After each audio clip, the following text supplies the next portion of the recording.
বঙ্গে বিজেপি সরকার আসার পরে সীমান্তে নজর, আর এবার বাংলার সীমান্ত পরিদর্শনে যাবেন খোদ অমিত শাহ। শনিবার এবং রবিবার আসছেন কেন্দ্রীয় স্বরাষ্ট্রমন্ত্রী। শিলিগুড়িতে সরকারি কর্মসূচিতেও যোগ দেবেন অমিত শাহ। এছাড়াও তার ঠাসা কর্মসূচি রয়েছে। সব মিলিয়ে কি আপডেট জানবো কমলাক্ষ ভট্টাচার্য, আমাদের প্রতিনিধি আমাদের সঙ্গে রয়েছেন। কমলাক্ষ, তার দফতর আগেই বাংলার সীমান্তে নজর দিয়েছে, আর এবার খোদ অমিত শাহ তিনি সীমান্ত পরিদর্শন করবেন। একেবারেই কোনো মাছি গলতে দেবেন না, এমন কথা আমরা কেন্দ্রীয় স্বরাষ্ট্রমন্ত্রীর মুখে বাংলার যখন নির্বাচন, একেবারে বাংলা নির্বাচনী আবহ যখন ফুটছে সেই সময় তার মুখে সেই কথা আমরা শুনতে পেয়েছিলাম।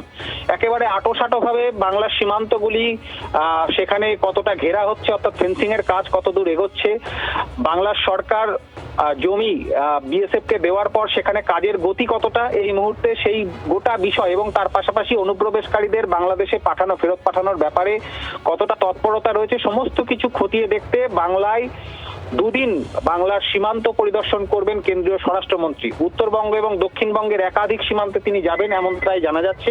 হিলি সীমান্ত থেকে শুরু করে দক্ষিণবঙ্গের পেট্রাপোল সীমান্তেও তিনি যেতে পারেন, সেই সম্ভাবনা একেবারে উজ্জ্বল হচ্ছে। আগামী 13 এবং 14 তারিখ কেন্দ্রীয় স্বরাষ্ট্রমন্ত্রীর ঠাসা কর্মসূচি রয়েছে।